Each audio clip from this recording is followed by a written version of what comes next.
chance takers ay hopeful sa kanilang future.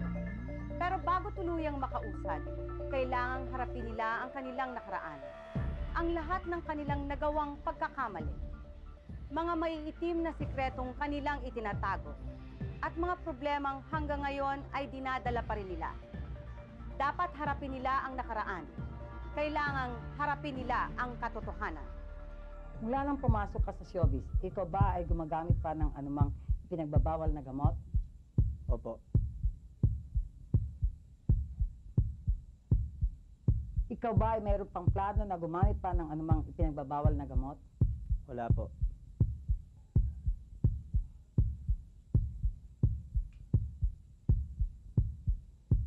Kaya ka ba bumalik sa showbiz dahil natalo ka sa eleksyon?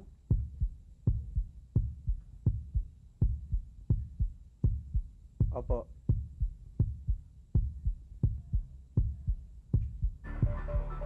Hindi yun ang main reason, kaya nga nag-lie. Ang main reason ko kasi kaya ako bumalik sa showbiz kasi ito lang yung alam kong pwedeng maging trabaho. Ito yung kumbaga i-explain ko na mahal ko to eh. Kumbaga dito ako lumaki, kalahati ng buhay ko nandito. Meron ba kayong anak ni Kim De Los Santos? Wala po.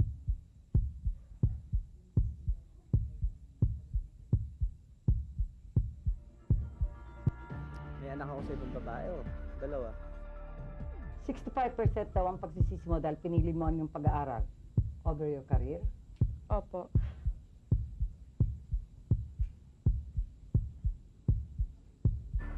Hindi ko sana kinailangan na i-give up yung career for school. Sa tingin mo, mismanage ba ang pagkakahandle sa'yo ng mga dati mong manager? Opo. Yung time na yon, talagang kulang sa communication. So, bumagal lang kung sino wala. Ano yan eh? Parang alibayan ng mga artistang akala talaga aangat na sila doon sa yung lalagyan nila. Akala nila talaga may magic lagi yung manager. Ang mga artista kasi sa akin, makikita mo agad eh. Kung sino yung talagang pwedeng maging big star. Tapos meron yung mga artista hanggang dito lang. Maliban sa once mong paggamit ng marijuana, ikaw ba ay gumamit pa ng anumang ipinagbabawal na gamot mula nang pumasok ka sa showbiz? Hindi po.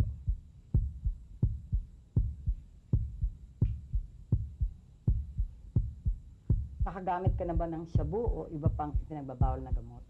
Hindi po.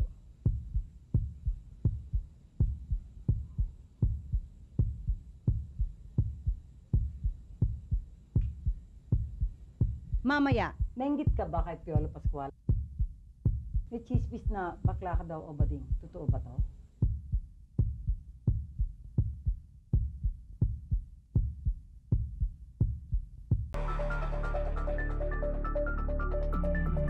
sa tulong ng NBI Polygraph Division, malalaman ng ating juror na si Lolit Solis ang katotohanan tungkol sa ating second chance takers. Pero higit doon, natututunan ng 10 tinatanong kung paano tanggapin ang katotohanan about themselves. Nainggit ka ba kay Piolo Pascual dahil mas sumikat siya kaysa sa'yo? Hindi po.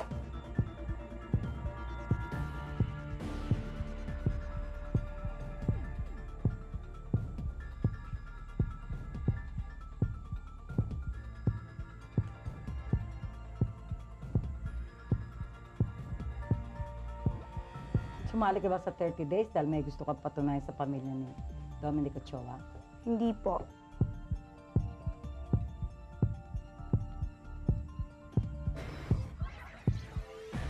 Dalawang beses ka lang bang gumamit ng marijuana mula nung pumasok ka sa showbiz? Opo.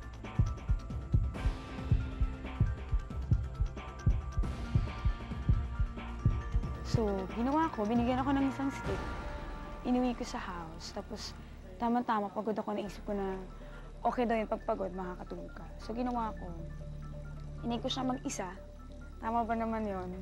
Tapos, ganyan kahaba, sunod-sunod. And then, natandaan ko, nung tinuruan ako, kailangan yung usok.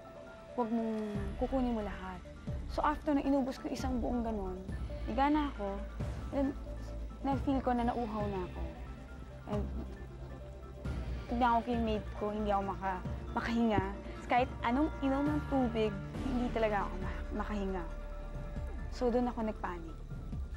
Simula nun, sinumpa ako na. Nagulat ako dahil dun sa honesty nila, yung pagtanggap nila ng ginagawa nila dati. Ang sarap makitang honest yung taong tanggapin na nagkamali sila nung una. Ang ano nga lang doon, yung kung babalikan mo pa. May plano ka bang gumamit uli ng marijuana o iba pang ipinagbabawal na gamot? Wala po.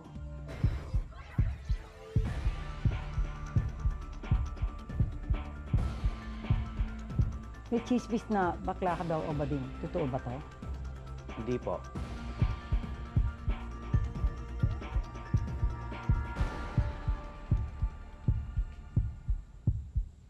Hinawakan ka daw noon ng dati mong manager.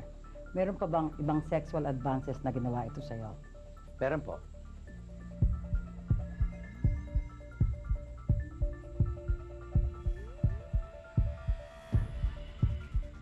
Of course, may regrets ako kasi lalaking lalaki ako.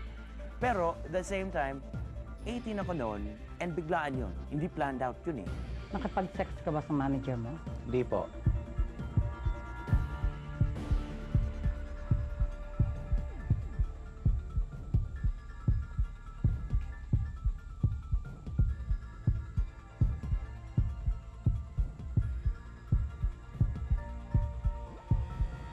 Nakagamit ka na ba ng shabu o ibang drugs? Opo.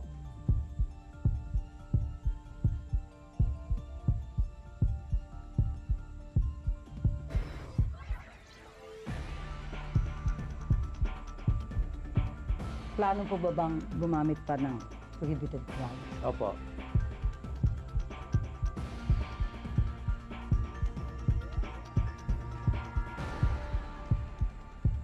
Di matigas ang ulo niya at maldito siya. Di ba?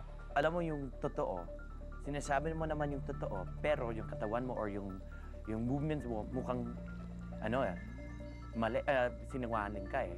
So, that's why, doon ako natakot.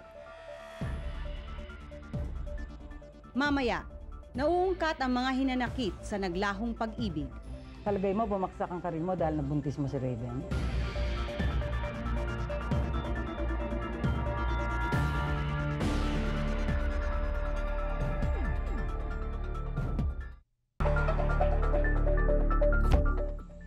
Bukod sa marijuana, ikaw ba ay gumagamit pa ng ibang ipinagbabawal na gamot? Hindi po.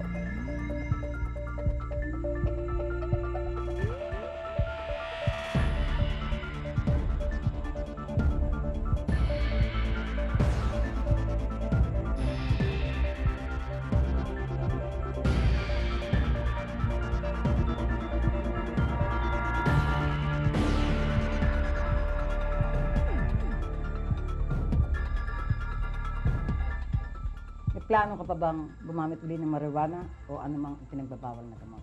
Hindi po.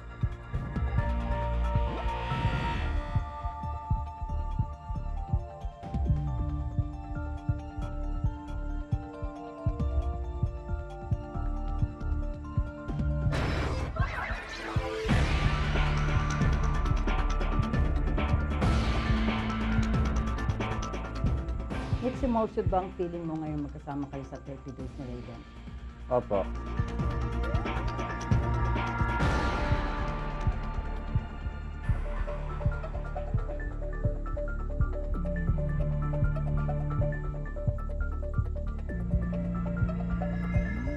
Mixed emotions. I'm not sure whether I should be happy because I'm not sure whether I should be sad, I should be angry. Diba? I have no reasons.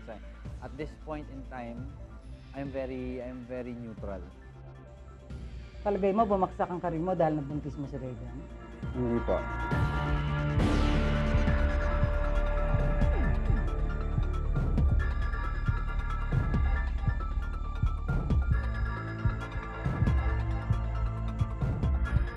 Ipapakuna sa'yo ang magiging sagot ni Raven kung natutuwa siya na magkasama kayo sa 30 days at ang dahilan kung bakit bumagsak ang career niya dahil nabuntis mo siya, ano kaya ang sasagot niya?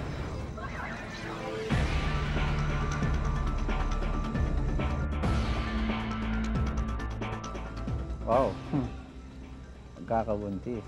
Maybe that's a contributing factor to her downfall. I mean, not to anything, but ang mga babae kasi it's kawawa eh. Men have a easier time recovering from this kind of scandal, whereas women, that cannot happen because youth-oriented show kami. Lulubog na naman ang araw. Bukas magpapatuloy ang pagharap sa katotohanan ng ating second chance takers. A second chance, a second life. Dito, where everything begins and ends in 30 days. Bukas! Na maging pregnant ka ba sa anak ni Diego, yun ang dahilan ng pagbagsak ng karir mo.